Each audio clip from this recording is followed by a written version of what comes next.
அதை நலங்கெட புழுதியில் எரிவதுண்டு.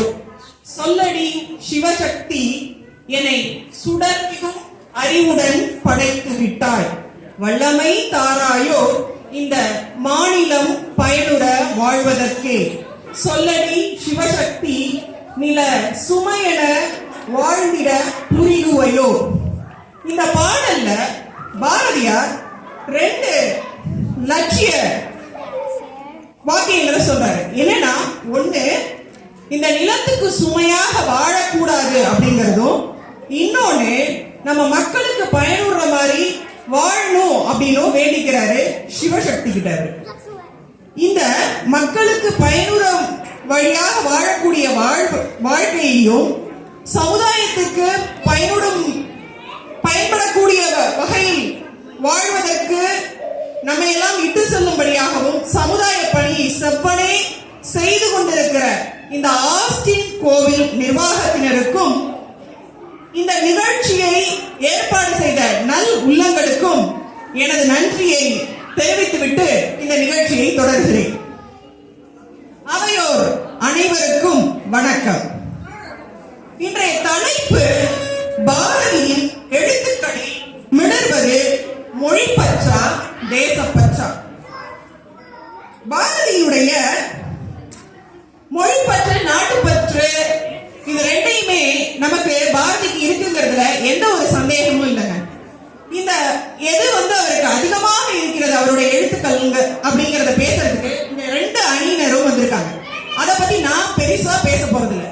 நான் பாரதியாரை பத்திய சில விடயங்களை உங்ககிட்ட பகிர்ந்துக்க போறேன், அவ்வளவுதான்.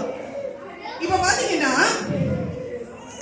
நம்ம பாரதியாரை பத்தி தமிழ் இலக்கிய பாரம்பரியத்துல நான் இங்க உங்களுக்கு என்ன சொல்றது அப்படிங்கறத விட பாரதிதாசன் சொன்ன விஷயத்தை உங்க முன்னாடி சொல்றதுதான் ரொம்ப சிறப்பானதா இருக்கும்.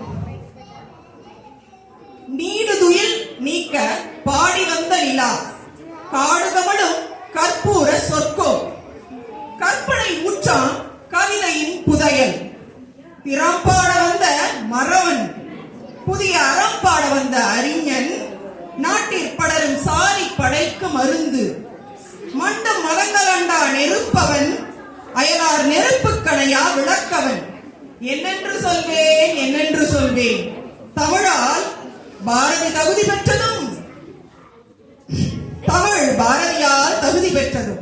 இதைவிட பாரதியை புகழ்ந்து பாடுவதற்கு, அவருடைய புகழை சொல்வதற்கும் வேறொன்றும் பொருத்தமாக இருப்பதாக எனக்கு தோன்றவில்லை. அடுத்ததா பாத்தீங்கன்னா, தமிழ் புலவர்களும் கவிஞர்களும் ஏராளமானவர்கள் இருக்கும் பொழுது நாம் ஏன் பாரதியை மட்டும் கொண்டாட வேண்டும் அப்படின்னு நமக்குள்ள நிறைய பேருக்கு சந்தேகம் வரலாம். அது ஏன்னா, பாரதி தான் தமிழுக்கு அவ்வளவு அர்ப்பணிப்புகளை செய்திருக்கிறார். அதையும் தாண்டி தமிழ் நிறைய புதிய பரிணாமங்களை திணித்திருக்கிறார். இவ்வாறு நிறைய சாதனைகளை தமிழில் அவர் செய்ததனால்தான் பாரதியை இன்று வரை நாம் கொண்டாடி கொண்டே இருக்கிறோம். அவர் ஒரு தமிழின் பன்முக புலவர்னே சொல்லாங்க. அவர் ஒரு கவிதை மட்டும் எழுதல, கட்டுரைகள் எழுதியிருக்கிறாரு, நாவல்கள் எழுதியிருக்கிறாரு.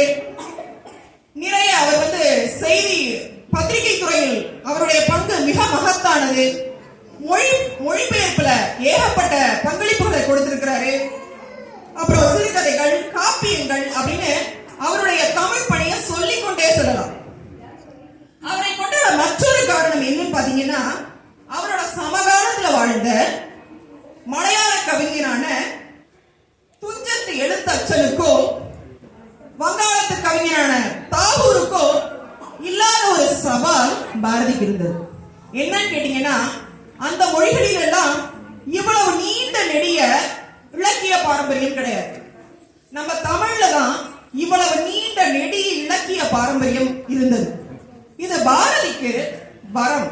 ஆனால் சில சமயங்களில் இதுவே பாரதிக்கு சாபமாகவும் இருந்திருக்கும். ஏன்னா, இத அவர் இந்த இலக்கிய பாரம்பரியத்தை நீக்கவும் முடியாது, அவரால் அதை தாண்டி செல்லவும் முடியாது. அதை அறிந்து அதன்படி அவர் நடந்தாக வேண்டும்.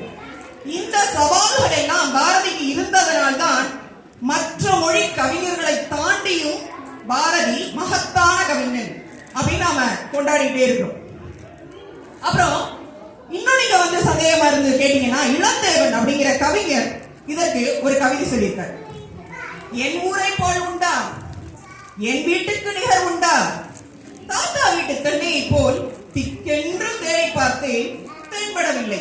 என் மச்சான் மன்னாரே பெரும் புலவன் என்ற பன்னாடை மனிதர்களின் தோள்களின் மேல் ஏறி பாரதிதானே முதலில் உலகை பார்த்தான் அப்படின்னு சொல்லியிருக்காரு. பன்னாடைங்கிற வார்த்தையை இந்த கவிஞர் பயன்படுத்தியதன் காரணமாக இந்த சபையில நான் பயன்படுத்தினா மன்னிச்சுக்கோங்க. இதுல என்ன சொல்றாருன்னா, இந்த உலகத்தை முதலில் நம் தமிழகத்தை தாண்டியும் உலகம் உள்ளது என்று பார்த்து நமக்கெல்லாம் சொன்ன ஒரு முதல் தமிழனாகவும் முதல் படைப்பாளியாகவும் பாரதி இருந்திருக்கிறான். இதனால்தான் நாம் பாரதியை இன்று வரை ஒரு நூற்றாண்டை தாண்டியும் கொண்டாடி தீர்த்து கொண்டிருக்கிறோம்.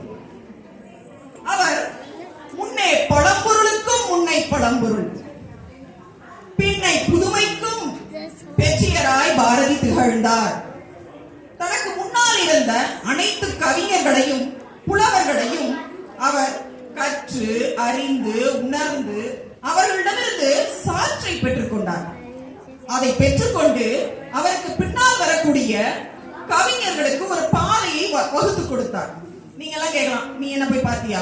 ஒரு பாதை வகுத்து நீ போய் பார்த்து முடியாது. அவரே பாஞ்சாலி சபதம் அந்த முன்னுரையில சொல்லியிருக்காருங்க. என்ன சொல்லியிருக்காருன்னா, எனக்கு பின் வந்த தமிழை வாழ வைக்கக்கூடிய கவிஞர்களுக்கு, தமிழ் கவிஞர்களுக்கு இந்த நூல் சமர்ப்பணம் அப்படின்னு சொல்லியிருக்காரு. இப்ப இருக்கிற சமகால கவிஞர்கள்லாம் பாத்தீங்கன்னா, அவங்க எழுதுறதா கவிதைன்னு நினைச்சிட்டு இதுக்கப்புறம் கவிதையே இல்ல, நான் தான் மிக பெரும் கவிஞன், இதோட தமிழ் அழிய போது, நான் கொடுக்கறதுதான் மிகப்பெரிய காவியம் அப்படின்லாம் சொல்லுவாங்க. ஆனா பாரதியார பாத்தீங்களா, அவருக்கு பின் வந்து தமிழை வாழ வைக்கக்கூடிய அந்த கவிஞர்களுக்கு இந்த நூல் சமர்ப்பணம் அப்படின்னு சொல்றாரு. அதுக்கப்புறம் இன்னும் அவரோட முக்கியத்துவத்தை அறிந்து கொண்ட இன்னொரு விஷயத்தையும் நான் சொல்ல விரும்புறேன். இதுக்கு ஈரோடு தமிழன்பன் ஒரு விஷயம் சொல்லியிருக்காங்க. காலம், நாட்கள், வாரங்கள், மாதங்கள், ஆண்டுகள் இல்லாமல் ஒரு கால் வாழலாம். ஆனால் பாரதி இன்றி காலம் ஒரு காலம் வாழாது. இது நீங்க கேட்கலாம், காலத்துக்கு நாம சொல்றது நாட்கள், வாரங்கள், மாதங்கள், ஆண்டுகள் இதுதானே ஒரு அளவுகோலா சொல்லுவோம். இது இல்லாம எப்படி காலம் நகரும்? ஆனா பாரதி இல்லாம காலம் நகராதுன்னு சொல்றீங்களே அப்படின்னு. ஏன்னா ஒரு மொழியின் அடுத்த அந்த காலத்தை காட்டுவது எதுன்னு பாத்தீங்கன்னா இலக்கியங்கள். இலக்கியங்கள் இல்லையே அந்த மொழி இல்லை, அந்த மொழி இல்லையே காலம் இல்லை, எதுவுமே இல்லை. இப்படி பாரதி தமிழ் இலக்கியத்துக்கு ஒரு புது பரிமாணத்தை கொடுத்ததனால் பாரதி இல்லையே காலம் இல்லை அப்படின்னு அந்த கவிஞன் சொல்லியிருக்கிறார். தமிழ் எதனால இப்படி சொல்றாரு அப்படின்னு பாத்தீங்கன்னா, தமிழ் பயணப்பட போகிற எல்லா இலக்கிய பாதைகளும் பாரதியால் திறந்து வைக்கப்பட்ட படகுகள். அவருக்கு பின்னாடி வந்த எல்லா இலக்கிய பாதைகளுமே அவர் போட்டு வைத்த பாதை தான். அதனாலதான் நம்ம சொல்றோம் அவர் திறந்து வைத்த படகுகள் அப்படின்னு. அவர் இல்லை என்றால் அதனாலதான் காலம் இல்லை அப்படின்னு நம்ம சொல்றோம். பாரதியினுடைய எழுத்துக்கள் பாத்தீங்கன்னா தொட்டு செல்லாத தலைப்புகளே இல்லைன்னு சொல்லலாம். அது அப்படி இருந்தாலும் இவங்க எடுத்துக்கிட்ட இந்த தலைப்பு இன்னைக்கு பாத்தீங்கன்னா, பாரதியின் எழுத்துக்களில் மிகவும் விளைவது தேசப்பற்றா, மொழி பற்றா. இந்த 4 பேரை பார்க்கும் பொழுது உங்களுக்கு மூர்த்தி சிறிதா தெரியலாம், ஆனா கீர்த்தி ரொம்ப பெரிதுங்க. மிக அருமையாக வந்து இங்க உங்களுக்கு முன்னாடி ஒரு பெரிய ஒரு காற்றாற்று வெள்ளம் போல ஒரு சொற்பொழிவை கொடுத்துருவாங்க. இவங்க 4 பேரும் பாத்தீங்கன்னா பள்ளியில 5ஆம் வகுப்பும் 6ஆம் வகுப்பும் தான் படிக்கிறாங்க. இந்த நிகழ்ச்சி ஆரம்பிக்கிறதுக்கு முன்னாடி நான் ஒரு வேண்டுகோள் உங்க எல்லாருக்கும் வச்சுக்கிறேன். இவங்களோட 4 பேரோட பெற்றோர் எப்படி பாரதியை கொண்டு இந்த சிறுவர்களிடம் சேர்த்தார்களோ அவ்வாறே நீங்கள் அனைவரும் பாரதியை கொண்டு உங்களது குழந்தைகளிடமும் சேர்க்க வேண்டும் என்ற ஒரு விண்ணப்பத்தோடு இந்த நிகழ்ச்சி ஆரம்பிக்கலாம். இப்ப பாத்தீங்கன்னா முதலாவதாக பாரதியின் எழுத்துக்களில் மிகவும் விழுவது நாட்டுப்பற்று அப்படின்னு பேச வராங்க தனிஷா. இவங்க பாத்தீங்கன்னா கர்நாடக இசை கத்துக்கிறாங்க, பரதநாட்டியம் ரொம்ப நல்லா ஆடுவாங்க, கத்துக்கிறாங்க. அதுவும் இன்னைக்கு கூட உங்க முன்னாடி ஒரு பரதநாட்டியம் ஆடி காட்ட போறாங்க. அதுக்கப்புறம் நம்ம தமிழ் இசையான பன்னிசை கத்துக்கிறாங்க. இப்ப புதுசா சிலம்பம் வேற கத்துக்கிறாங்க. அதுக்கப்புறம் இப்ப புதுசா கும்மி வேற சேர போறாங்க. இந்த மாதிரி மரபு கலைகள் நிறைய கத்துக்கிறாங்க இவங்க. அதெல்லாம் எங்க கத்துக்கிறது, எப்படி கத்துக்கிறதுன்னு உங்களுக்கு போக போக நான் சொல்றேன். இப்ப நம்ம முன்னாள் தனிஷா வாங்க.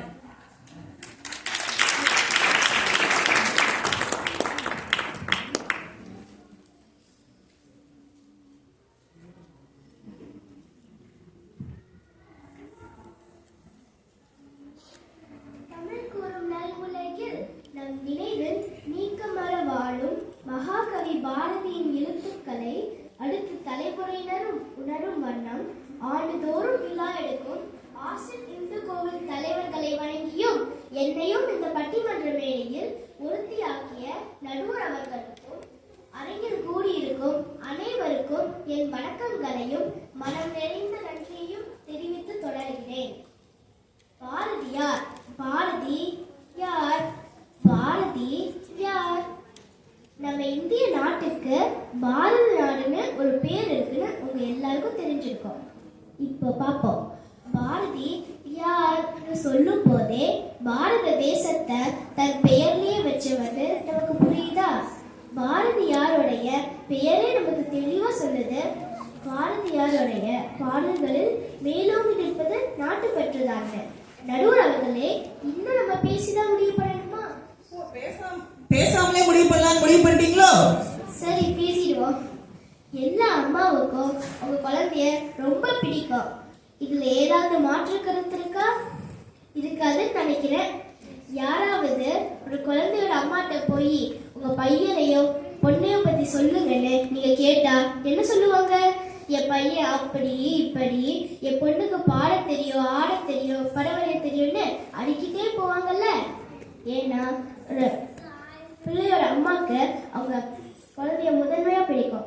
அதே போலதான் பாரதியாரும் அவருக்கு பிடிச்சதை பத்தி அடிக்கிட்டே போறாரு இந்த பாடல். பாருக்குள்ளே நல்ல நாடு எங்கள் பாரத நாடு, பாருக்குள்ளே நல்ல நாடு. இப்படி பாடின வேலைக்காகாது. பாரதியின் பாடல்னா உயிரும் உணர்ச்சியுமா இருக்கணும். பாருக்குள்ளே நல்ல நாடு எங்கள் பாரத நாடு, பாருக்குள்ளே நல்ல நாடு எங்கள் பாரத நாடு. ஞானத்திலே பரமோணத்திலே உயர் மானத்திலே அன்னதானத்திலே காணத்திலே அமுதாக நிறைந்த கவிதையிலே உயர் நாடு. தீரத்திலே படை வீரத்திலே நெஞ்சு வீரத்திலே உபகாரத்திலே சாரத்திலே மிக சாத்திரம் கண்டு தருவதிலே உயர் நாடு. நன்மையிலே உடல் வன்மையிலே செல்வ பன்மையிலே மனத்தன்மையிலே பொன்மையில் ஒத்திரும் மாதத்தன் கற்பின் புகழினிலே உயர் நாடு. ஆக்கத்திலே தொழில் ஊக்கத்திலே புய வீக்கத்திலே உயர் நோக்கத்திலே காக்கத்திரள் கொண்ட மல்லடம் சேனை கடலினிலே உயர் நாடு.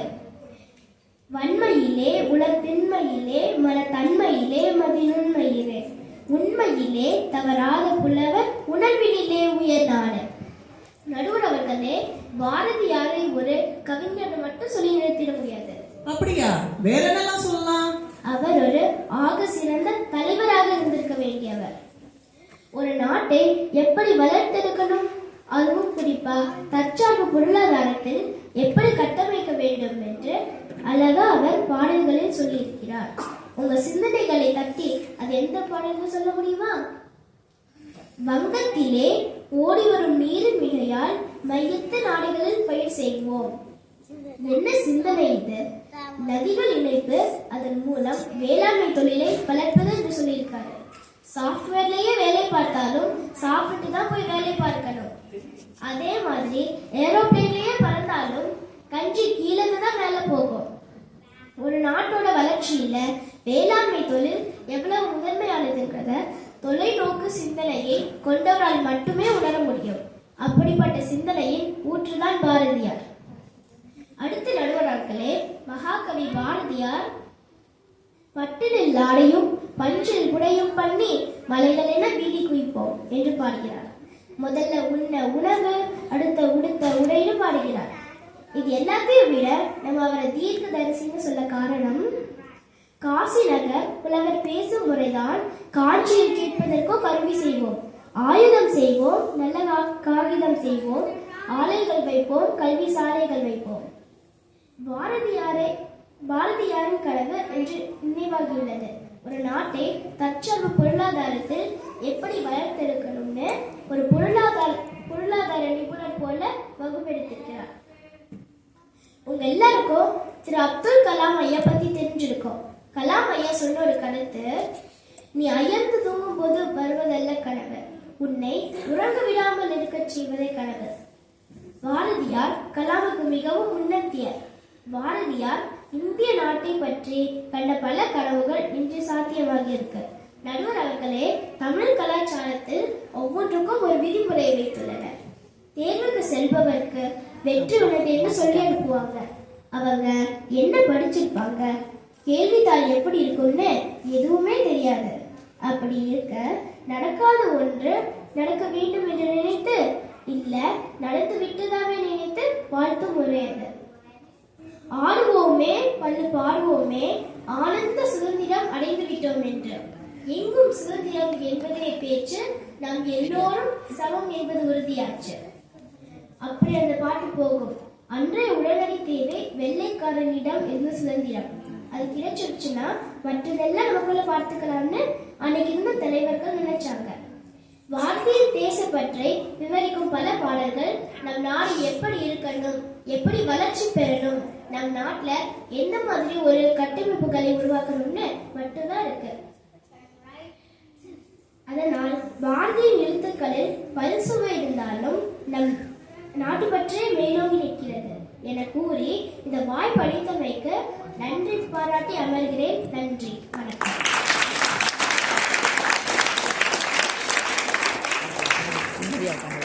தேசப்பற்றுதான் அப்படிங்கிற அணியிலிருந்து பேசிய தனுஷா பாரதியினுடைய தேசபக்தி பாடல்களை வரிசைப்படுத்தி மிக அருமையா சொன்னாங்க. அதோட மட்டும் இல்லாம பாரதி தேசபக்தி மிகுதியினால விடுதலையான பிறகு நம்ம பாரத தேசம் எப்படி இருக்கணும் அப்படின்னு கனவு கண்டு என்னென்னலாம் வரிசையா சொன்னாரோ அதையெல்லாமும் சேர்த்து நம்ம முன்னாடி சொன்னாங்க. அதோட மட்டும் நிறுத்தாம பாரதியோட கனவோட இந்த நம்ம சமகாலத்தில் வாழ்ந்த அப்துல் கலாமினுடைய கனவையும் இணைத்து மிக அருமையாக நமக்கு சொல்லிட்டு நம்ம எல்லோரையும் வியப்பில் ஆழ்த்திட்டு போய் உட்கார்ந்துருக்காங்க.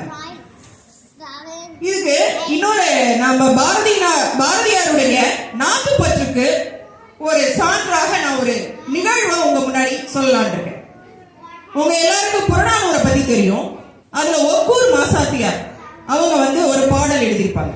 அதுல பாத்தீங்கன்னா நம்ம வீர தாய்மார்கள் எப்படி இருந்தாங்க அப்படிங்கிறதுக்கு அந்த பாடல்.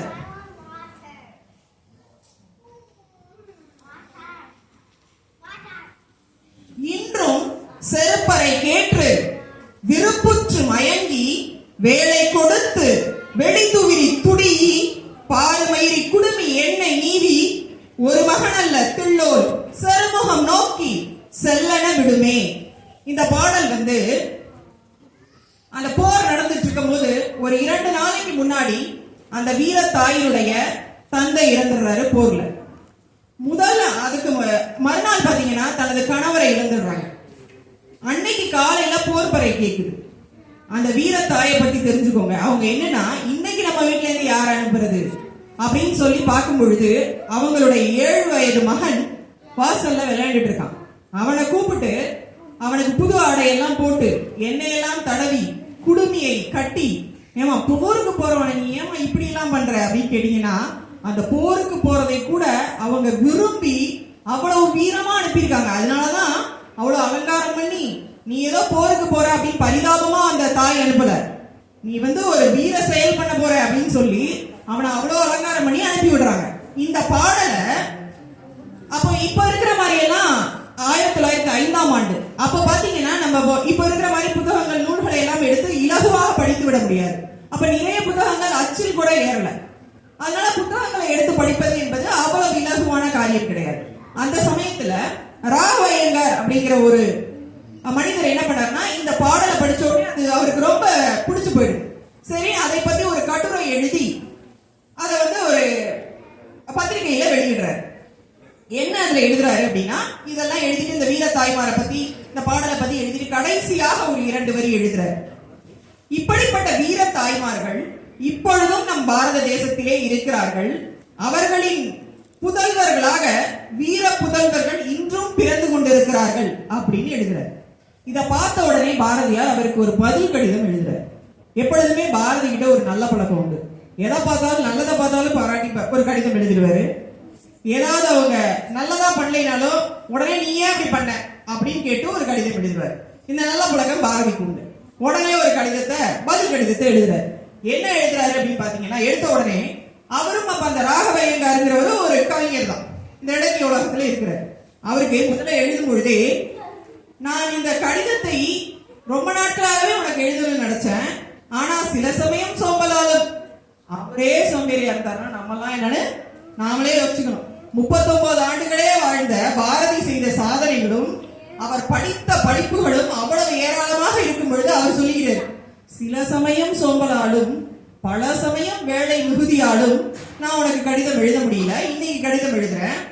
இந்த கடிதம் எழுதுவது உனது கவித்துவத்தை பாராட்டுவதற்காகவோ கவி பாண்டித்துவத்தை பாராட்டுவதற்காகவோ அல்ல.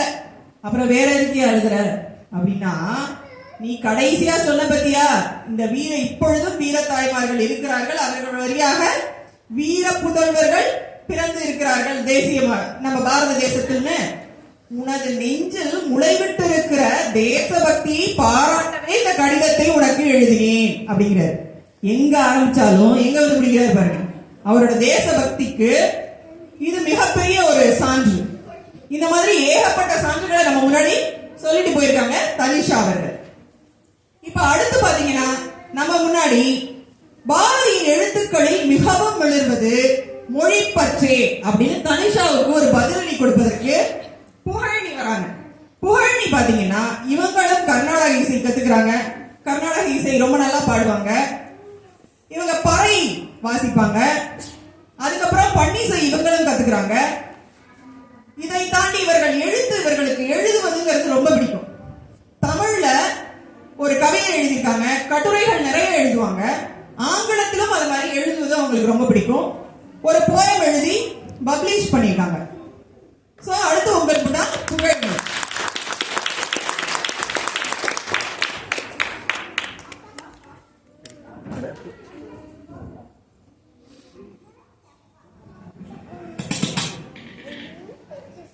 செந்தமிழே அவையோரே, அதில் பெரியோரே, இன்றைய மாணவர்களே, நாளைய வரலாறே, அனைவருக்கும் முதற்கண் வணக்கம். பட்டினி கிடந்து பசியால் நெளிந்து பாழ்பனே தீர்ந்தும் கட்டி இழுத்து கால்கை முறிந்து அங்கம் பிளந்து இழந்து துடித்தினும் பொங்கு தமிழை பேச மறப்பேனோ என்று உருமிய புலி எம் பாரதியை பற்றி பேச நல்வாய்ப்பு அளித்த அனைவருக்கும் நன்றி கூறி எனது உரையை துவங்குகிறேன். ஆயுதமேந்தி தாக்கியவர்களுக்கு இடையில் மொழிக்குள் ஆயுதம் வைத்து தாக்கியவன் நம் பாரதி. நாட்டின் விடுதலைக்கு காந்தி கையில் எடுத்ததோ அஹிம்சையை, நேதாஜி கையில் எடுத்ததோ ஆயுதத்தை, ஆனால் எங்கள் பாரதி எடுத்ததோ பேனாவை. பாரதிக்கு மொழிப்பற்று தேசப்பற்று இரண்டுமே இருந்தது என்பதில் எந்த ஐயமும் இல்லை. நமக்கு இப்போ கேள்வியே எது அதிகமாக இருந்தது என்பதுதான்.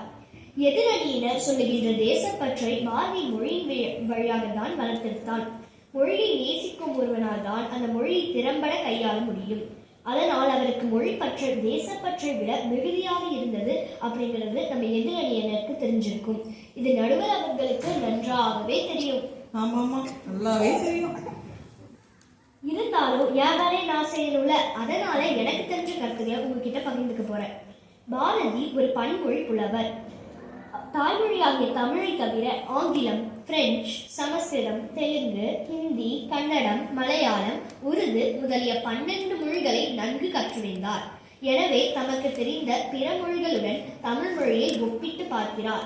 தம் தாய்மொழியாகிய தமிழ் மொழி இனிய மொழியாகவும் சிறந்த மொழியாகவும் இருப்பதை எண்ணி மகிழ்கிறார். யாவறிந்த மொழிகளிலே தமிழ் மொழி போல் இனிதாவது எங்கும் காணோம் என்று புகழ்ந்து பாடுகிறார். அது மட்டுமா நடுவர் அவர்களே, அடுத்தது என்ன சொல்லுகிறார்? சொல்லுங்க நீங்களே. அடுத்தது என்ன சொல்லுகிறார் என்று பாருங்கள். யாமறிந்த புலவரிலே கம்பனை போல், வள்ளுவரை போல், இளங்கோவை போல் பூமிதனில் யாங்கடுவே பிறந்ததில்லை. உண்மை, வெறும் புகழ்ச்சி இல்லைன்னு சொல்றாரு.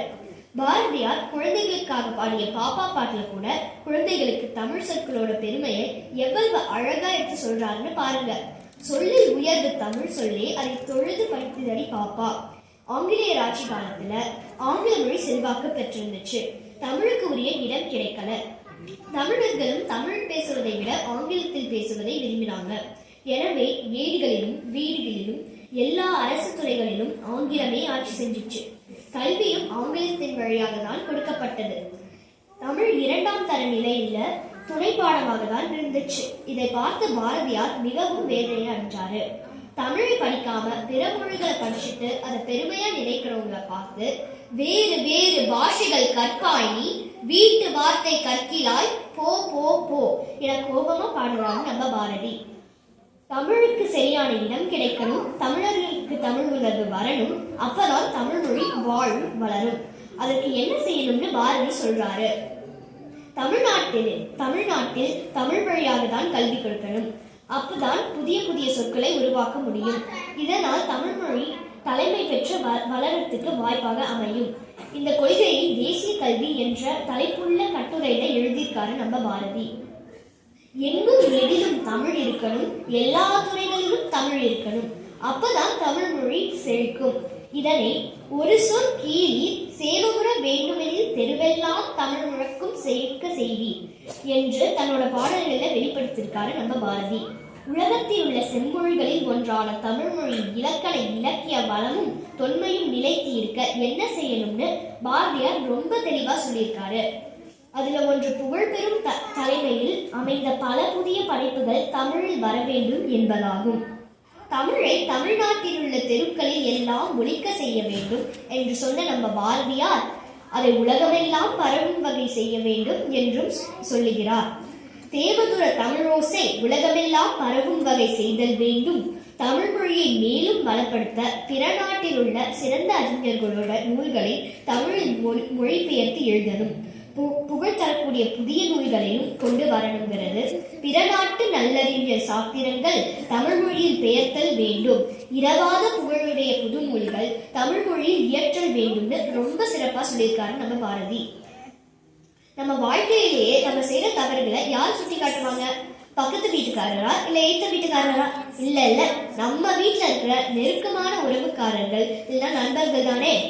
பாரதியால தமிழையும் அவரோட சிந்தனையும் பிரிக்கவே முடியாதுங்க. அதனால்தான் அதுல இருக்கிற குறைகளை அவர் சரி செய்ய முனைகிறார்.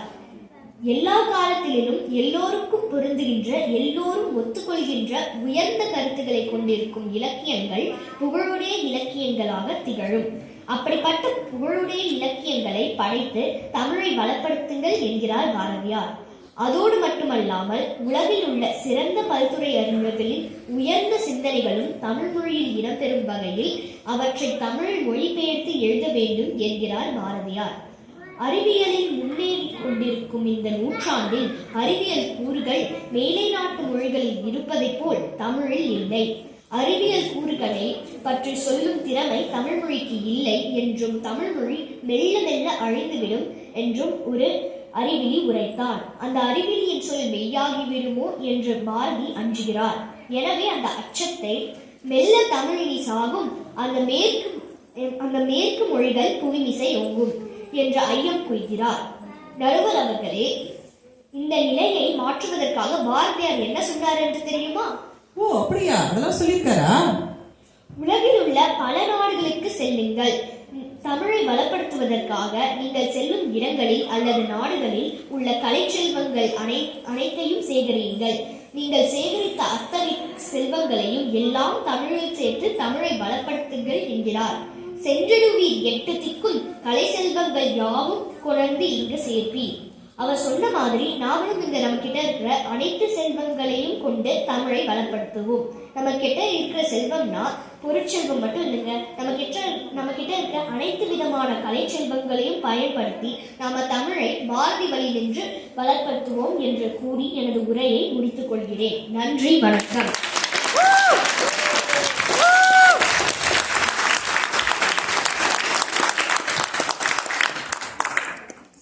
பாரதியினுடைய மொழி பற்றுக்கு ஏராளமான சான்றுகள் இருக்குங்க.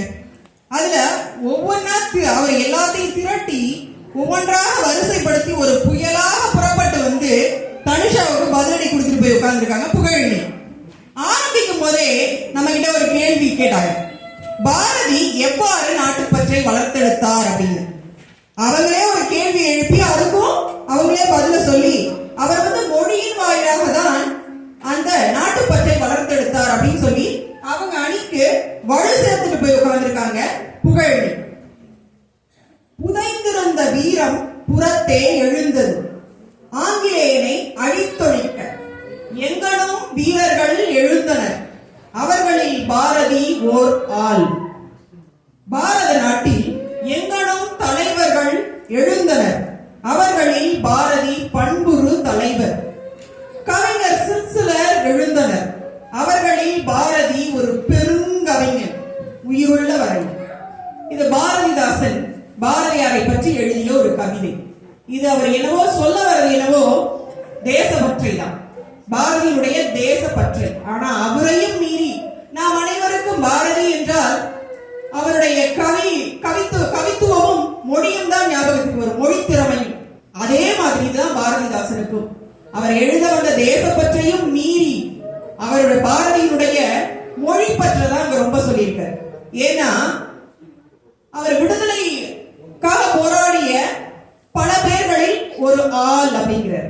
ஆனா கவிஞர்னு சொல்லும்போது என்ன சொல்றாரு, பெருங்கவிஞர். இதுல இருந்தே நமது பாரதியை நாம் அனைவருமே அடையாளப்படுத்துவது அவரது மொழி திறமையினாலதான் அப்படிங்கிறது நமக்கு நல்லாவே தெரியுது. அடுத்து பாத்தீங்கன்னா பாரதியினுடைய மொழி பற்றுக்கு இன்னொரு ஒரு நிகழ்வு, அவர் வாழ்க்கையில நடந்த நிகழ்வை சொல்ல விரும்புறேன். அவரு சிறிது காலம் பாண்டிச்சேரியில் இருந்தார். ஏன்னா அப்ப வந்து ஆங்கிலேயர்களுடைய ஆட்சி நடக்கும் போது சென்னையில் இருப்பதற்கு அவருக்கு ஒரு சில இடைஞ்சல்கள் வந்ததுனால பாண்டிச்சேரியில போய் இருந்தார். அந்த காலத்துல அப்ப அங்க இருக்கும் பொழுது அந்த சமயத்துல அரவிந்தரை வந்து ஆன்மீக குருவா அவர் ஏற்றுட்டு அங்க இருந்தார். வாரா அப்படின்னு சொல்லக்கூடிய வா ராமசாமி சென்னையில இருந்து அரவிந்தரை பார்க்க அங்க போறாரு. அப்போ பாரதியும் அங்க இருக்கிறார். அரவிந்தர் ஒரு வங்காளி. அங்க அவர் இருக்கும் பொழுது வாரா கூட போன ஒரு மனிதர் சொல்றாரு, இவர் வந்து தமிழகத்தை சேர்ந்த ஒரு விடுதலை போராளி அப்படின்னு சொல்லி அறிமுகப்படுத்துறாரு. உடனே அந்த அரவிந்தர் கூட இருக்கிற ஒரு இளைஞர் பாத்தீங்கன்னா, எப்பொழுதுமே வங்காள இளைஞர்களுக்கு ஒரு வாய் ஜாஸ்தியாக இருக்கும் என்று சொல்வார்.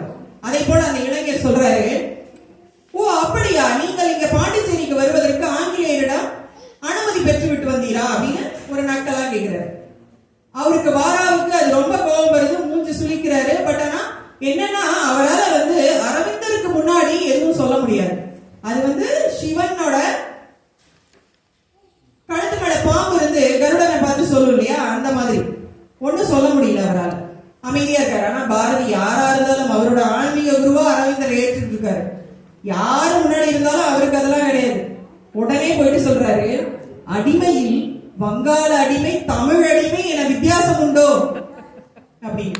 நம்ம தமிழனையோ இல்ல தமிழையோ யாராவது இழிவாக பேசினா முதல் ஆளாக அங்க நின்று நமக்காக குரல் கொடுக்கக்கூடிய ஒரு மனிதராக வாழ்ந்தவர் தான் பாரதி. இதனாலதான் நம்ம பாரதியினுடைய மொழி பற்ற ரொம்ப முக்கியமா இங்க அதற்கு சான்றாக இதை நம்ம வந்து இங்க சொன்னோம். அடுத்ததாக இப்ப பாரதியினுடைய எழுத்துக்களை மிளர்வது தேசப்பற்றே அப்படின்னு உங்க முன்னாடி பேசுறதுக்கு கிருஷாந்த் வராரு. இவர் பாத்தீங்கன்னா இவரும் வந்து கர்நாடக சங்கீதம் பயின்றாரு. அதுக்கப்புறம் கீபோர்டு வாசிப்பாரு. மிருதகம் மிக அருமையாக வாசிக்கக்கூடியவர். ஓவியம் மிக அருமையாக எழுதக்கூடியவர். பேச்சாற்றல் தமிழ் அதுல வந்து நிறைய அர்த்தம் புரிந்து பேசக்கூடிய ஒரு நபர். உங்கள் முன்னால் இப்பொழுது கிருஷாந்த்.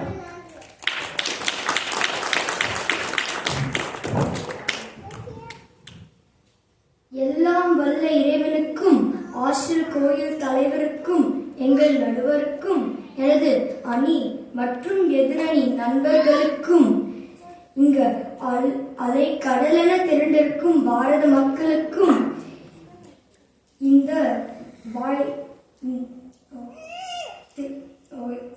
எல்லாம் வல்ல இறைவனுக்கும் ஆசிரியர் கோயில் தலைவருக்கும் எங்கள் நடுவருக்கும் எனது அணி மற்றும் எதிரணி நண்பர்களுக்கும் மற்றும் இங்கு அலை கடலென திரண்டிருக்கும் பாரத மக்களுக்கும் எனது வணக்கத்தையும் இந்த வாய்ப்பை வழங்கியதற்கு நன்றியையும் தெரிவித்துக் கொள்கிறேன். நடுவர் அவர்களே, எனது அணி சகோதரி தனிஷா அவங்க பேசி முடிச்சோடனையும் நீங்க பாடல்களில் மேலோங்கி இருப்பது தேசப்பற்றே என நீங்க சொல்லிட்டீங்கன்னு முடிவெடுத்தீங்கன்னு தெரியும். ஏன்னா என் சகோதரி அவ்வளோ தெளிவா ஆணித்தரமா புரிய வச்சுட்டாங்க. ஆனாலும் பேச வந்த எங்களுக்கும் ஒரு சிறிய வாய்ப்பு தர வேண்டும்ல, அதனாலதான் புரியுது நடுவர் அவர்களே. அதில் பாருங்க நடுவர் அவர்களே, என் முண்டாசு கவி பாரதி தேசப்பற்றை எப்படி சொல்லியிருக்காருன்னு பாருங்க. எல்லாரும் மோர்குலம், எல்லாரும் மோரினம், எல்லாரும் இந்திய மக்கள். இது மட்டுமா, இன்னும் இருக்கு. 30 கோடி முகமுடையால், உயிர் மெய்ப்புற ஒன்றுடையால், விவசப்பு மொழிகள் 18 எனில் சிந்தனை ஒன்றுடையால். இப்ப புரியுதுங்களா? பாரத தேசத்தில் பல மொழிகளும் மதங்களும் இனங்களும் இருந்தாலும் எல்லாரும் ஒன்றுதானே. பொட்டில் அடிச்ச மாதிரி புரிய வச்சுட்டாரு பாருங்க. சகோதரத்துவம் இருக்குன்னு சொன்னார். முகங்கள் கோடி இருந்தாலும் உயிர் ஒன்றுதான் என்று உணர வைத்தாரு. மொழி பற்றும் மட்டுமே அவருக்கு முக்கியமானதாக இருந்திருந்தால் சுந்தர தெலுங்கில் பாட்டிசைப்போம், சிங்க மராட்டியர் கவிதையையும் கன்னட தங்கத்தையும் கங்கை நதி புறத்து கோதுமை பண்டத்தையும் பற்றி பாடியிருக்க மாட்டார். ஒன்றுபட்டால் உண்டு வாழ்வு, நம்ம ஒன்றுமே நீங்கிடால் அனைவருக்கும் தாழ்வே. நன்றிது தேர்ந்திடல் வேண்டும், இந்த ஞானம் வந்தால் பின் நமக்கு எது வேண்டும்? இப்படி சிதறி கிடந்த சிந்தனைகளை எல்லாம் ஒன்று திரட்டி புரட்சியை மனசில் விதைச்சு வெள்ளையினை வெளியே செல்லி போராடுற துணிவு உருவாக்கினார். படிப்பறிவும் எழுத்தறிவும் இல்லாத பாமர மக்களுக்கும் தன்னோட பாட்டு மூலமா சுதந்திர தாகத்தை உருவாக்கி அடிமைப்பட்டு கிடந்த பாரத மக்களை எழுச்சி கொண்டு சுதந்திர போராட்டம் நடத்த உறுதுணையா இருந்தார். ஒளி படித்த கண்ணினாய் வா வா வா, உறுதி கொண்ட நெஞ்சினாய் வா வா வா, களி படித்த மொழியினாய் வா வா வா, கடமை கொண்ட தோழினாய் வா வா வா என்று வீர வேஷமா முழங்கி சொன்னாருங்க பாருங்க. இப்போ கேட்டதுக்கே நம்ம அறியாம நெஞ்சு நிமிர்ந்து பார்க்கிறோம். மனசுல நம்ம அறியாம ஒரு உத்வேகம் வருது. நடுவர் அவர்களே, புரட்சி முடிஞ்சு நம் சுதந்திரமும் வாங்கியாச்சு. நீங்க இதை கேட்டு இப்ப புரட்சி நடக்குதுன்னு தண்ணி மாற்றி கிளம்பிடாதீங்க பாருங்க. பாத்தீங்களா என் மீசை கவியின் தேசப்பற்றை? அதனால்தாங்க அவருக்கு தேசிய கவி என்று அடைமொழி வந்துச்சு. இதில் இருந்தே அவரோட பாடல்களில் தேசப்பற்றுதான் மேலோங்கி இருந்ததுன்னு புரியலைங்களா? இன்னும் புரியலன்னா புரிஞ்சவங்க புரிஞ்சுக்கோங்க, புரிஞ்சவங்க கிட்ட நல்லாவே கேட்டு தெரிஞ்சுக்கோங்க. நடுவர் அவர்களே, அவையோர்களுக்கும் பெரும் மக்களுக்கும் நல்லாவே புரிஞ்சிச்சுன்னு நான் நினைக்கிறேன். நல்லாவே புரிஞ்சிச்சு. சீரோடும் சிறப்போடும் வாழ வேண்டிய பாரத சமுதாயம் அந்நியரோட ஆதிக்க பிடியில் சிக்கி சீரழிந்து கிடப்பதை காண முடியாமல் பொங்கி எழுந்து தன் பாடல்களின் வழியாக தேசப்பற்றை மக்களின் உயிரோடும் உணர்வோடும் மூட்டி எழுச்சி கொள்ள வைத்து இன்று சுதந்திர பூமியாக மாற்றி தந்தார் என்பதில் நம் யாருக்காவது மாற்று கருத்து இருக்கா? இல்லவே இல்லை. இனி ஒரு விதி செய்வோம், அதை எந்த நாளும் காப்போம். தனி ஒருவனுக்கு உணவில்லை எனில் ஜகத்தினை அழித்திடுவோம் என்று எழுதினார். அது இப்போ நடந்துட்டு இருக்கு நடுவர் அவர்களே. இப்போ இருக்க இளைய சமுதாயம் எந்த அளவுக்கு இல்லாதவங்களுக்கு உதவுறாங்கன்னு ஊடகங்கள் வழியா கண்கூட பார்த்துட்டு தான் இருக்கோம். அன்னைக்கு பாரதி விதைக்கு நினைச்சு எழுச்சி இன்னைக்கு வந்துருச்சு. இனி இதை தொடர்வது நம் எல்லாருடைய கடமையும் ஆகும். மொழி மதம் இனம் தாண்டி ஓர் குலமாய் நின்று பாரத பெருமை காப்போம். பாரத பூமி பழம்பெரும் பூமி, நீர்தான் புதல்வல் இந்நினைவற்றாதீர். பாரத நாடு பாரிக்கெல்லாம் திலகம், நீரதன் புதல்வர் நினைவகற்றாதீர் என் கூறி பாரதியாரின் பாடல்களில் மேலோங்கி நிற்பது தேசப்பற்றே என அறுதியிட்டு உறுதி கூறி வாய்ப்பளித்த அனைவருக்கும் நன்றி கூறி அமர்கிறேன். நன்றி, வணக்கம்.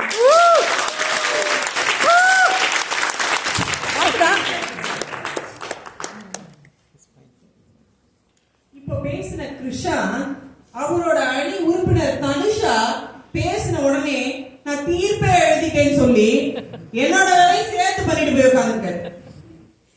அதோட மட்டும் இல்லாம நான் உட்காரும் பொழுது இப்படி சரி பண்ணி நாற்காலியில உட்கார்ந்தேன்னு வச்சுக்கோங்க, உடனே என்னைய அவர் அணிக்கு இழுத்துருவார் போல. புரட்சி நடக்குது, நீங்க கிளம்பி போயிட்டு இருக்கீங்க அப்படின்னு சொல்லி அவர் அணியை இழுத்துக்கிற மாதிரியே பேசிட்டு இருக்கிறார். எற்றைக்கும் ஏழையில் பிறவிக்கும் உன் தன்னோடு உற்றோமே ஆவோம், உமைக்கே நாம் ஆட்செய்வோம், மற்ற இன காமங்கள் மாற்றேலோர் என்பாவாய். இந்த பாடல் ஆண்டாள் கண்ணனை நோக்கி பாடிய பாடல். இதையே நான் இங்க சொல்றேன்னா, இத பாரதியார் ஒரு கட்டுரையில குறிப்பிட்டிருக்கிறார். என்ன மாதிரி குறிப்பிட்டிருக்கிறார் அப்படின்னா, எப்படி ஆண்டாள் கண்ணன்ட பிரார்த்தனை வைத்தார்களோ, என்ன ஆண்டாள் வைச்சாங்க பிரார்த்தனை அப்படின்னா, 7 ஜென்மத்துக்கும் கண்ணனை தவிர வேற எந்த நினைப்பும் அவர்களுக்கு வரக்கூடாது அப்படின்னு சொல்லி ஒரு பிரார்த்தனை வைக்கிறாங்க. இதே பிரார்த்தனை எடுத்து நீங்க தேசபக்தி உள்ள எல்லோரும் பாரத மாதா கிட்ட வைங்க அப்படிங்கிறாரு. என்ன வைக்க சொல்றாருன்னா, விடுதலை அடையும் வரை விடுதலை அப்படிங்கிற சிந்தனையை தாண்டி வேற எதையும் நாங்கள் சிந்திக்காதவாறு எங்களுக்கு நீங்கள் அருள் புரிய வேண்டும் என்று பாரத மாதா கிட்ட தேசபக்தர்கள் எல்லோரும் போய் பிரார்த்தனை வைக்கணுமா. எப்படி பாத்துக்கோங்க, நம்ம கண்ணனோட பாடலை கொண்டு வந்து எங்க சேர்க்கிறாரு. எதை அன்று யோசித்தாலும் அவர் இப்படிதான் யோசித்திருக்கிறார். இப்படி எல்லாவற்றையும் அவருடைய சிந்தனைகளுக்கு ஏற்றவாறே சேர்த்து அவர் பயன்படுத்தி இருக்கிறார். இப்பொழுது அடுத்தபடியாக பாத்தீங்கன்னா, பாரதியின் எழுத்துக்களில் மிகவும் விளர்வது மொழி பற்றே அப்படின்னு நமக்கு கடைசியா நம்ம முன்னாடி பேசுவதற்காக தருண். இவர் பாத்தீங்கன்னா தருண் தனிஷா 2 பேரும் இரட்டை குழந்தைகள். 2 பேருமே அவங்க என்ன பண்றாங்களோ எல்லாம் இவரும் கத்துக்குவாரு. அதனால இவரும் கர்நாடக சங்கீதம் கத்துக்கிறாரு, பன்னிசை கத்துக்கிறாரு. இவர் மிக அழகாக பேசக்கூடியவர் தமிழிலே. அது மாதிரி அந்த வகுப்புகளுக்கெல்லாம் செல்றாருனாலும், ஆனா அந்த பாடக்கூடிய இது இருக்கு இல்லையா, ரொம்ப அருமையா பாடுவாரு. எனக்கு இவர்கிட்ட பிடிச்ச விஷயம் பாத்தீங்கன்னா அவருடைய ஞாபக சக்தி. எல்லாத்தையும் குறிப்புகளை எல்லாம் ஞாபகம் வச்சுக்கிட்டு நம்ம ஏதாவது சும்மா ஒரு மகிழ்வுல ஒரு பயணம் போகும்பொழுது கூட நிறைய நம்மள சொல்லி காண்பிப்பார். இந்த குறிப்பு அது அப்படிங்களா, பாடலும் அது மாதிரி பாடுவார். அடுத்து பாத்தீங்கன்னா இவர் இப்போ சிலம்பம் கத்துக்கிறாரு. அதே மாதிரி அடுத்து ஒயிலாட்டம், கும்மியாட்டம் கத்துக்க போறாரு. அடுத்தது இவரோட பயணம் கும்மியை நோக்கி அடுத்து செல்ல போகிறது. நம்ம குமார் தருண்.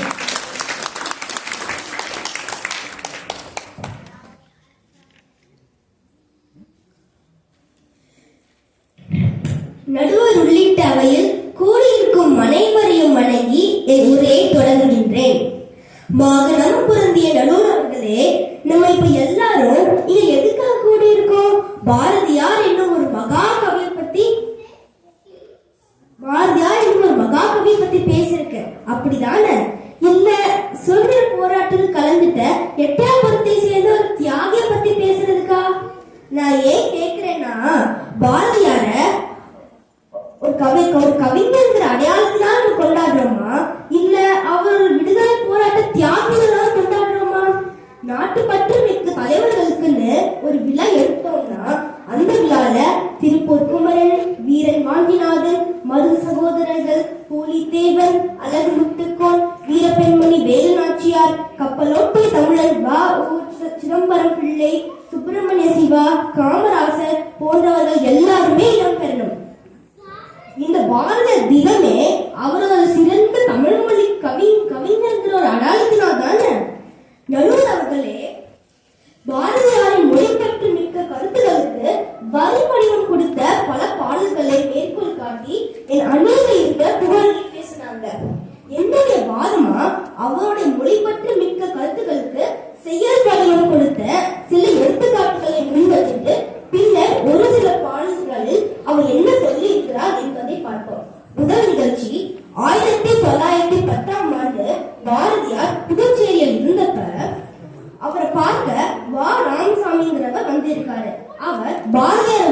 என்று ஆங்கிலத்தில் பேச தொடங்கியிருக்கிறார். அதை கேட்ட உடனே பாரதியார், அடே பாலு, உனக்கு இனியான இங்கிலீஷ் பேசுறாருடா, அவரிடம் நீ பேசுன்னு அங்க இருந்த ஒரு பையனை கை காட்டிட்டு கிளம்பிட்டாரு. பிறகு வா ராமசாமி அவர்களிடம், ஒரு தமிழன் மற்றொரு தமிழனோடு இன்னும் எவ்வளவு காலம் ஆங்கிலத்தில் பேச வேண்டும்னு வருத்தப்பட்டு இருக்கிறார். இரண்டாவதாக பாரதியாரோட பாஞ்சாலி சப்தத்தை பற்றி பார்ப்போம். வில்லுப்புத்தூரார் எழுதிய வில்லு பாரதத்திற்கு அடுத்தபடியா பாரதியாரின் பாஞ்சாலி சப்தமே சிறப்பு இருக்கு.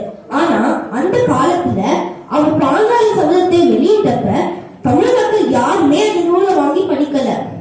அதே நேரத்துல பாரதியார் எழுதிய ஆங்கில நூலான the cross of the golden bear நூலுக்கு மக்களிடம் அதிக எதிர்பார்ப்பு இருந்தது. வருத்தப்பட்ட நடுவர்களே. ஆமா ஆமா, அந்த புத்தகம் வந்து நிறைய பிரதிகள் இருந்தது. அப்போ வந்து அவர் ரொம்பவே அவரோட வருத்தத்தை தெரிவிச்சார். தமிழ்மொழி மேல தீராத பற்று கொண்டவரால் மட்டும்தான் இப்படி நினைக்க முடியும். வருமானத்திற்கு பாட்டு எழுதுற கவிஞராக இருந்திருந்தார்னா அவர் தமிழை பற்றி எழுதி காசு வந்தால் என்ன, இல்ல நடிகை பற்றி எழுதி காசு வந்தால் என்னன்னு கலந்து பேச முடியும். அடுத்தது பார்ப்போம். இன்று போலவே அன்றைய காலத்திலேயும் தமிழ் மக்களிடம் ஆங்கில மோகம் அதிகரித்திருந்ததை பார்த்து பாரதியார் வேதனைப்பட்டார்.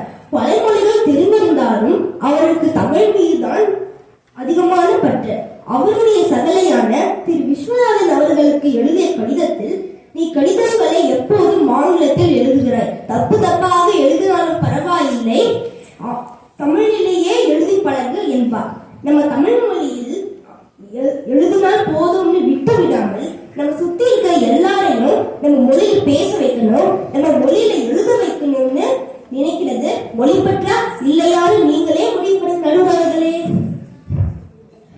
பாரதியார் தனது அறிவுச்சுடர் என்னும் மாலையில் தன் பாட்டு திறத்தாலே இவ்வையத்தை பாராட்டுவதற்காக தன் தாய்மொழியா தமிழ் மொழியை கருவியாக்கி அதில் பல பொருட்களை சமைத்து தமிழர்கள் இணைந்து கருத்துக்களை மக்கள் பெறச் செய்தார். அதில் பாரத தேசப்பற்று, தமிழ்நாட்டு பற்று, தமிழ் மொழியே கற்று, கண்ணன் மேல் காவல், குயிலுக்கு ஒரு பாட்டு, பாப்பாவிற்கு ஒரு பாட்டு, பாஞ்சாலி சபதம் என அழுகிக்கிட்டே போகலாம். பாரதியார் தன்னுடைய கவித்திறனை தானே பல இடங்களில் எடை போட்டு தன் பாடலிலே வெளிப்படுத்தியுள்ளார். புவி அனைத்தும் போற்றிட வாழ்ப்புகள் படைத்து தமிழ் மொழியை புகழேற்றும் கவியரசர் தமிழ்நாட்டுக்கு இல்லை என்னும் வசை என்னால் பறிந்ததன்றே என்று தன்னை தமிழ்நாட்டின் கவியரசராக கொண்டு பாரதியார் பாடியுள்ளார். அதற்கு காரணம் எளிய பதங்கள், எளிய நடை, எளிதில் அடைந்து கொள்ளக்கூடிய சந்தம் இவற்றினுடன் காலம் ஒன்று செய்து நமது தாய்மொழிக்கு புதிய உயிர் தருவோனாக்கின்றான் என்று பாஞ்சாலி சபதம் முன்னுரையில் சொல்றார் பாரதியார். நடுவர்களே, பாரதியாரோட வருகை தமிழ் இலக்கணத்தின் முகத்தையே மாற்றிடுச்சு. இன்றைய புது புது கவிதைகள், சிறுகதைகள், மொழிபெயர்ப்புகள் எல்லாம் பாரதியார் காட்டிய வழியில் தான் போயிட்டு இருக்கு. கருத்துக்கள் மட்டுமல்ல, அதை வடிக்கும் முறைக்கும் புதுமையை செய்தவர் பாரதியார். சமரசம் இல்லாத எப்புறமும் வெட்டாத பாரரச எழுத்துக்கள் பாரதியாருக்கே சொந்தம். அதனால்தான் பாரதியார் பிறப்பை எட்டியாபுரத்திலேயே இரட்டை பிரசவம், ஒன்று பாரதி மற்றொன்று புதிய தமிழ் என்று கவிக்கோ அப்துல் ரஹ்மான் பாராட்டியிருக்கிறார். கால மாற்றத்திற்கேற்ப தமிழ் மொழியை கவிதை இயற்றுவதற்கு ஒரு புதிய இலக்கணத்தை உருவாக்கி தந்த பாரதியாரையோ இல்ல பாரதியாரின் எழுத்துக்களிலோ மொழி பற்றி இல்லை என்கிறத சொல்றதுக்கு இடமே இல்லை என்ற கருத்தை முன்வைத்து எனக்கு வாய்ப்பளித்தமைக்கு நன்றி உரைத்து என் உரையை நிறைவு செய்கிறேன். நன்றி, வணக்கம்.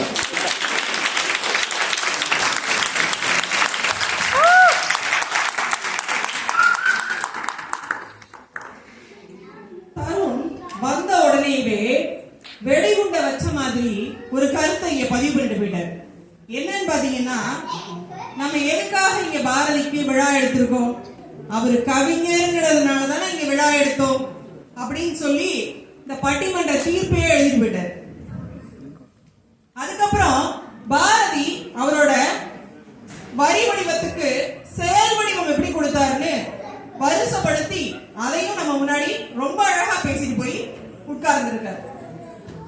பாருக்குள்ளே நல்ல நாடு எங்கள் பாரத நாடு.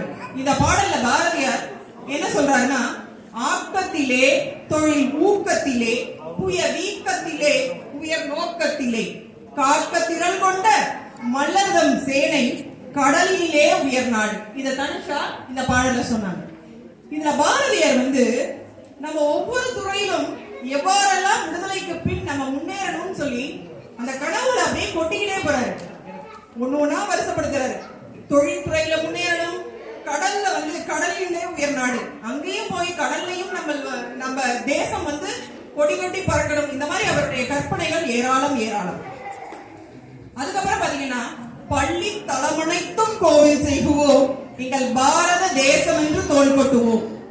இது பள்ளி தலமனைத்தும் கோவில் செய்வோம் ஏன் சொல்றாரு அப்படின்னா, நம்ம கோவிலை எந்த அளவுக்கு மதிக்கிறோமோ அதே மாதிரி பள்ளிகள் அனைத்தையும் அந்த அளவுக்கு மதிப்பு கொடுத்து நாம அங்க போய் கல்வி பயிலணும் அப்படிங்கிற முக்கியத்துவத்துக்காக அங்க சொல்றாரு. ஆயுதம் செய்வோம், நல்ல காகிதம் செய்வோம், ஆலைகள் வைப்போம், கல்வி சாலைகள் வைப்போம்.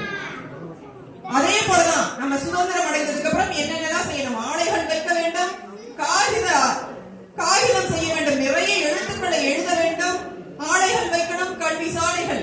நம்ம கல்வியில மேலும் மேலும் நிறைய பல்கலைக்கழகங்களை உருவாக்க வேண்டும். இப்படியாக சொல்லிக் கொண்டே செல்கிறார். மந்திரம் கற்போம், வினை தந்திரம் கற்போம், வானை அளப்போம், கடல் மீனை அளப்போம், சந்திர மண்டலத்தியல் கண்டு தெளிவோம், சந்தி பெருக்கும் சாத்திரம் கற்போம். இதுல எல்லாமே சொல்லும் பொழுது இதுல எனக்கு பிடித்த வரி எதுனா, சந்தி பெருக்கும் சாத்திரம் கற்போம். இதுல பாத்தீங்கன்னா, சந்திர மண்டலத்தியல் கண்டு தெளிவோம், சந்திர மண்டலத்தைய கற்கக்கூடிய அந்த அறிவியலை கண்டு தெளிவோம் அப்படின்னு தான் சொல்லியிருக்காரு. ஆனா சந்தி பெருக்கும் சாத்திரம் கற்போம், இங்க பாரதியுடைய பொது உடைமை பேசப்பட்டிருக்கிறது. சந்தி பெருக்குவதை நம்ம ஒரு வேலையாவே எடுத்துக்கிறது கிடையாது. அவங்களை எங்கேயுமே நம்ம அவங்கள பெருசா நம்ம மதிப்பு கொடுக்கிறது இல்லை. ஆனா அவர் பாருங்க, சந்தி பெருக்கும் சாத்திரம் கற்போம், அத சாத்திரம்னு சொல்றாரு. இப்படிதான் பாரதி எல்லாமே புதுமை. பாரதி எல்லாவற்றிலும் பொது உடைமையை எதிர்பார்த்தவர். சந்திர மண்டலத்தியலை பெரிதாக மதிப்பு கொடுக்காமல் கீழே அடுத்த வரியில சாத்திரம் சந்தி தெருவருக்கும் சாத்திரம் கற்போம் அப்படிங்கிறார். இப்படி நாட்டிற்காகவும் நாட்டு பற்றுக்காகவும் அவர் பாடிய பாடல் நிறைய இருக்குங்க. கடைசியா இதே மாதிரி பாடல் அவர் என்ன சொல்றாருன்னா, சாதி இரண்டொழிய வேறில்லை என்றே தமிழ் மகள் சொல்லிய சொல் அமிழ்தம் என்போம். நம்ம எப்பொழுதுமே நம்ம தமிழ் குடி எல்லாவற்றிற்கும் முன்னோடியான ஒரு குடி. அதனாலதான் அவர் எல்லாத்தையும் நாடு எப்படி இருக்கணும்னு சொல்லிக்கிட்டே சாதி இரண்டொழிய வேறில்லை அப்படின்னு யார் சொன்னது? நம்ம அவை பிராட்டி. அதுதான் சொல்றாரு, சாதி இரண்டொழிய வேறில்லை என்றே தமிழ் மகள் சொல்லிய சொல் அமிழ்தம் என்போம். அந்த நாடு எப்படி இருக்கணும்னு அந்த நாட்டுக்கே நம்ம அறிவுரை சொல்லக்கூடிய நிலையில நம்ம தமிழ் குடி அன்றும் இருந்திருக்கிறது. அதைத்தான் பாரதி இங்கே குறிப்பிடுகிறார். இதிலிருந்தே தெரிகிறது அவர் நாடுன்னு சொன்னாலும் எங்கே முடிக்கிறார் என்று. இதுதாங்க பாரதியினுடைய ஒரு இயல்பு. மறைவாக நமக்குள்ளே பழங்கதைகள் சொல்வதிலோர் மகிமை இல்லை, திறமான புலமையெனில் வெளிநாட்டோர் அதை வணக்கம் செய்தல் வேண்டும். இந்த வரிகளை எல்லோருமே நினைவில் வச்சுக்கணும். எப்பொழுதுமே நம்ம பழங்கதைகள், நம்ம தமிழை பத்தி பெரிய பெரிய கதைகள், இப்படி பண்ணாங்க அப்படி பண்ணாங்க இதை எழுதினாங்க அப்படின்னு நம்ம சொல்லிக்கிட்டே இருக்கிறதுல ஒரு பலனும் இல்லை. இதோட நம்ம பாரதியை பத்தி சொல்றவங்க எல்லாரும் என்ன சொல்லுவோம்னா, தமிழ் மொழி என்றென்றும் வாழியவேன்னு, வாழ்க தமிழ் மொழி, எங்கள் தமிழ் மொழி என்றென்றும் வாழியவேன்னு சொல்லுவோம். இதோட நிறுத்திடக்கூடாது. தமிழை நம்ம அடுத்த படிகளுக்கு கொண்டு போகணும். அதை அழகாக்க, பரவலாக்க, இன்றைய காலத்துக்கு ஏற்ற மாதிரி தகுதியாக்க நிறைய வேலைகள் நம்ம செய்யணும். ஏன்னா இன்றைக்கு இருக்கிற பாடத்திட்டத்துக்கு ஏற்றாற் போல் நிறைய வார்த்தைகள் தமிழ்ல வேணும். அந்த வார்த்தைகளை எல்லாம் நாம் தேடி நம் தமிழ் அகராதியில சேர்க்க வேண்டிய பணி நமக்கு இருக்கு. நம்ம இந்த தமிழினுடைய கவிதைகளை மட்டும் நயம்பாடிக்கொண்டே இருந்து விடக்கூடாது, நயம்பாடவும் செய்ய வேண்டும். இந்த மாதிரி புதிய புதிய சொற்களை தமிழ் அகராதியில் சேர்க்கக்கூடிய பணியையும் சேர்த்து செய்ய வேண்டும். இந்த வாழ்க்கையினுடைய யதார்த்தத்தை தெரிந்த கவிஞன் தான் பாரதி. மற்ற கவிஞர்களை மாறி ஒரு கற்பனையான ஒரு இயற்கையை பற்றியோ காதலை பற்றியோ மிகைப்படுத்தி பாடிவிட்டு மற்றும் சென்று விடுபவன் நல்ல பாரதி. அதனாலதான் அவன் சொல்றான், வாழ்க்கையினுடைய யதார்த்தத்தை தெரிந்ததனால் அரிசியை எப்படி சாகுபடி செய்ய வேண்டும் என்பதை சொல்லிக் கொடுப்பதை விடுத்து அன்மொழி தொகையாவது யாது என்று சொல்லிக் கொடுப்பதில் என்ன பிரயோஜனம் என்று எனக்கு தெரியவில்லை அப்படிங்கிறார். நீ சாப்பாடுக்கு என்ன வழி, அந்த அரிசியை எப்படி சாகுபடி செய்யணும்னு சொல்லிக் கொடுக்கறத விட்டுட்டு தமிழ்ல அன்மொழி தொகைனா என்னன்னு சொல்லிக் கொடுக்கறதுல என்ன பலன் இருக்குன்னு எனக்கு ஒன்றும் தெரியல. வாழ்க்கையினுடைய யதார்த்தத்தை அறிந்த ஒரு கவிஞர்.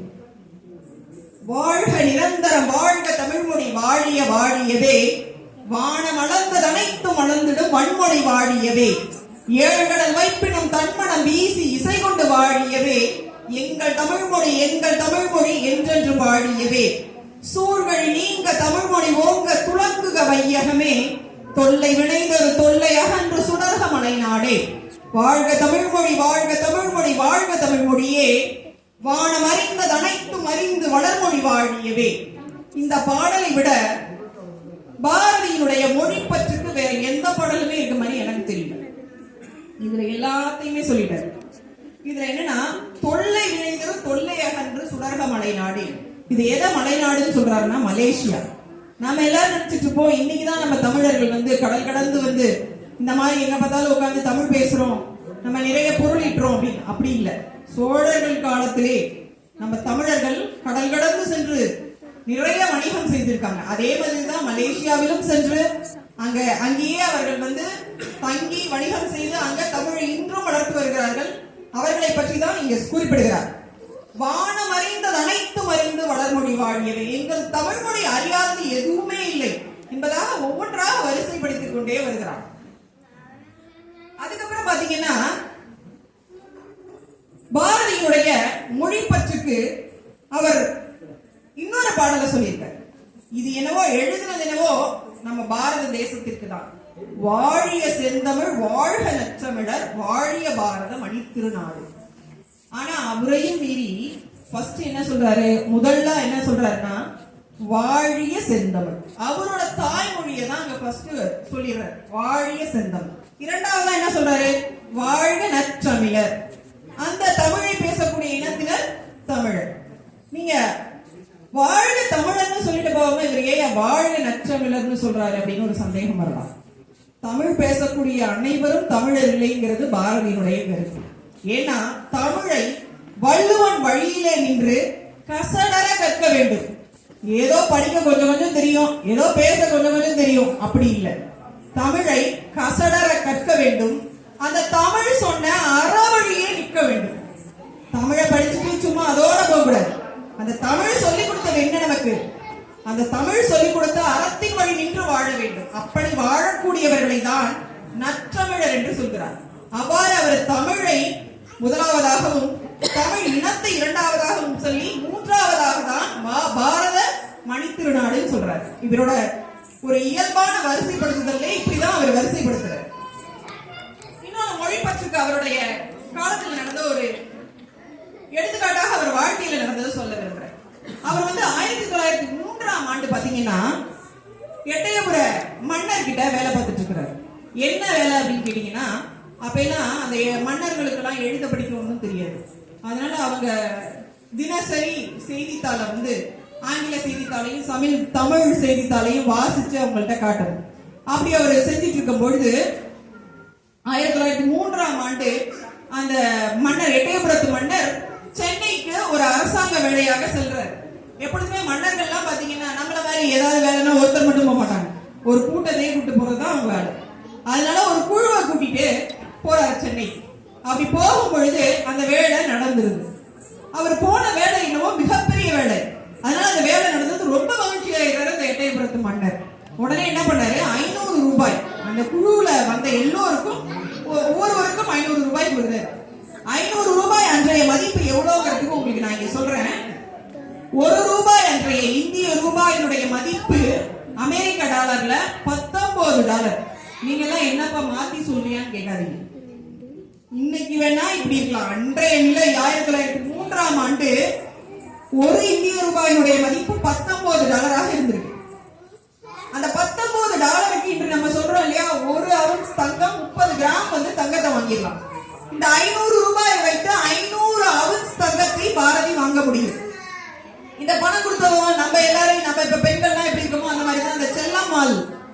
இருப்பாங்க. அவங்க உடனே ரொம்ப மகிழ்ச்சியா இருக்காங்க. 500 ரூபாய் கொடுத்துருக்காங்க ஐயா பாரதியாருக்கு. அவர் என்னென்னலாம் வாங்கிட்டு வருவாரு? தங்கம் வாங்குவாரா, வைரம் வாங்குவாரா, இல்ல நமக்கு பட்டுப்புடவை வாங்கிட்டு வருவாரா, இல்ல அவங்க வந்து கவிதை எழுதுறதுலயே முழு நேரம் பாரதி செலவழிச்சதுனால அன்றாட வாழ்க்கைக்கு எந்த பொருளையும் வாங்கி கொடுத்தது இல்லை. அதனால இவங்களுக்கு மளிகை சாமான், அரிசி இந்த இதெல்லாமே கஷ்டமா இருந்த காலம் அது. அதனால அவங்க நினைக்கிறாங்க, சரி ஒருவேளை மளிகை சாமான் தான் வாங்கிட்டு வராரோ அப்படின்னு அவங்க பயங்கர கற்பனையில இருக்காங்க. ஒரு ரெட்டை குதிரை வண்டியில இவர் ரெட்டை குதிரை பூட்டி ஒரு வண்டியில வந்துட்டு இருக்கிறாரு. செல்லம்மாள் ரொம்ப மகிழ்ச்சி ஆயிடுறாங்க. ஆஹா, நம்மால் வந்து கொடுத்த 500 ரூபாய்க்கு பயங்கரமா வாங்கிட்டு இருக்காரு போல அப்படின்னு. வந்த உடனே வர இவர் என்ன பண்றாரு, அந்த வண்டிக்கார்ட்ட எல்லாத்தையும் கொண்டு போய் உள்ள வைங்க அப்படின்றாரு. கொண்டு போய் பெட்டி பெட்டியா வைக்கிறாங்க.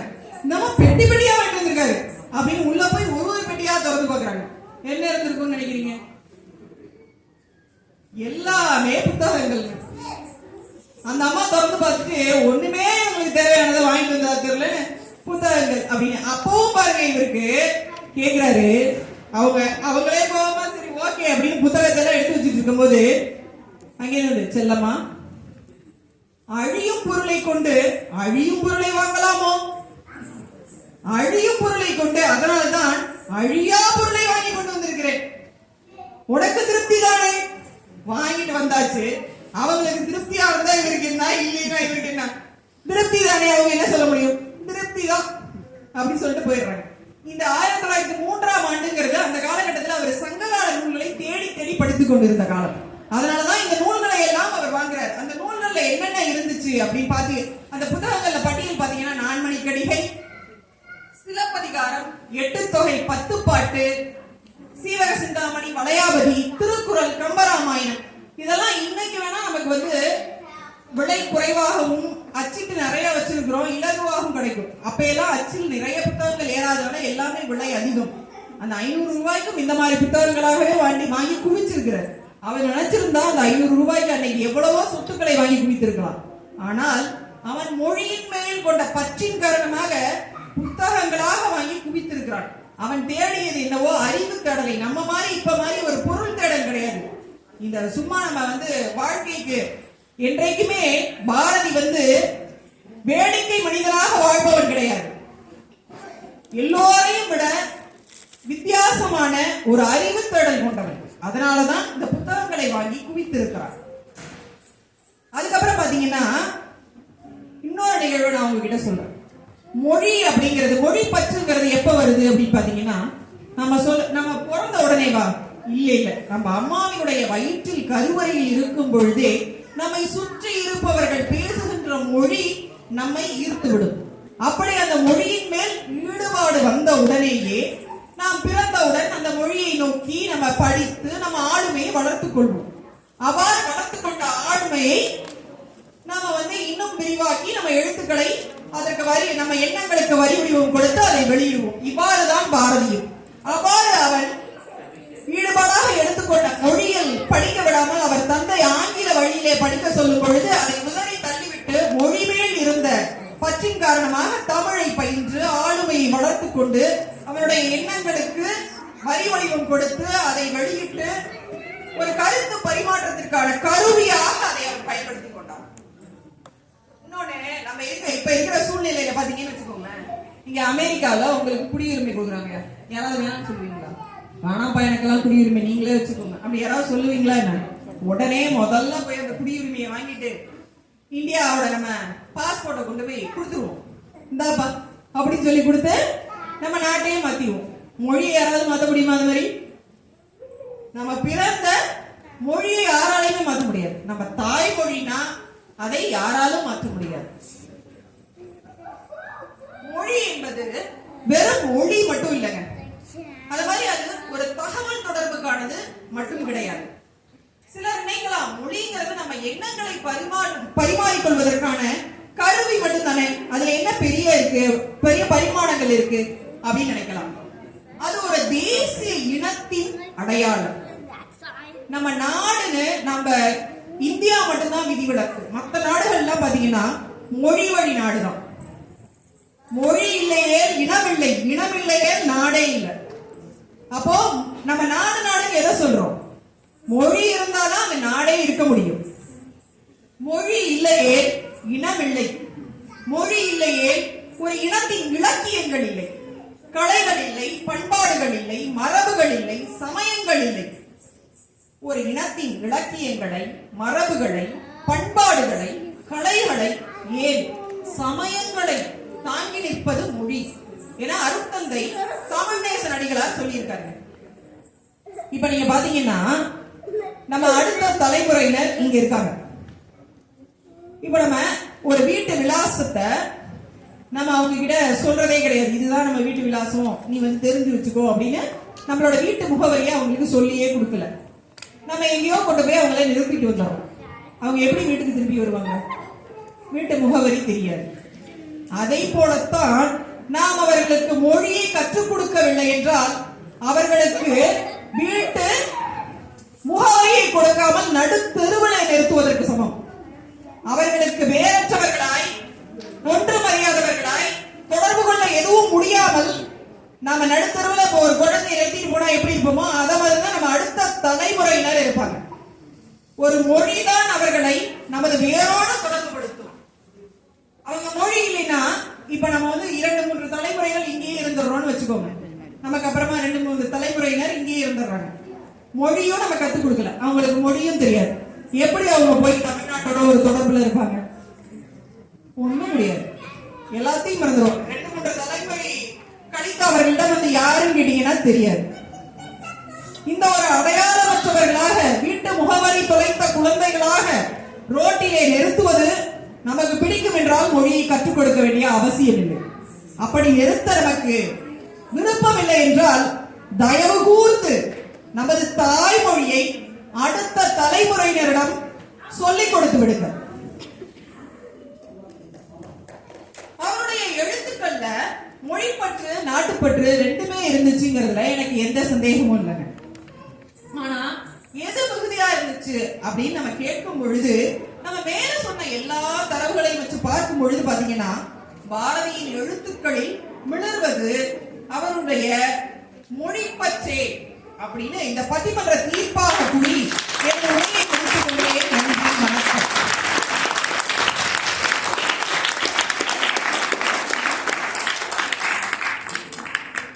இவங்க எல்லாமே நிறைய மரபு கலைகளை கத்துக்கிறாங்க அப்படின்னு உங்ககிட்ட நான் சொல்லியிருந்தேன். இவங்க இன்னொரு ஒரு மகிழ்வான ஒரு நிகழ்வு உங்ககிட்ட சொல்லணும்னு நான் விரும்புறேன். இவங்க 4 பேருமே பாத்தீங்கன்னா இந்த பைந்தமிழ் பழகு அப்படின்னு இங்க ஒரு தமிழ் சொல்லிக் கொடுக்கிற ஒரு அமைப்பு வச்சு நடத்திட்டு இருக்காங்க 5-6 வருடங்களாக. இவங்க 4 பேருமே அதனுடைய மாணவர்கள். அங்கிருந்து தமிழை கற்று இவ்வாறு உங்கள் முன்னால் ஒரு தமிழ் சொற்பொழிவு ஆற்றும் அளவுக்கு வளர்ந்துருக்காங்க. அடுத்தது இந்த மரபு கலைகள் எல்லாமும் அங்கிருந்து தான். அவங்க நிறைய கலைகளை நம்ம தமிழ்நாட்டில் இருக்கக்கூடிய இந்த ஆசான்களோட தொடர்புல இருந்து இங்க கொண்டு வந்து இதெல்லாம் கத்து கொடுத்துட்டு இருக்காங்க. அங்கதான் போய் இவங்க எல்லாருமே கத்துக்கிறாங்க. இந்த மாதிரி பறை, அதுக்கப்புறம் சிலம்பம், கும்மி, இந்த மாதிரி நிறைய மரபு கலைகள் உங்களுக்கு கத்துக்கணும்னு ஆசை இருந்ததுன்னா பைந்தமிழ் பழகு அவங்களை நீங்க வந்து தொடர்பு கொள்ளலாம். அதுல துர்கா, மது இருவரும் இணைந்து பயணிச்சிட்டு இருக்கிறாங்க. நன்றி, வணக்கம்.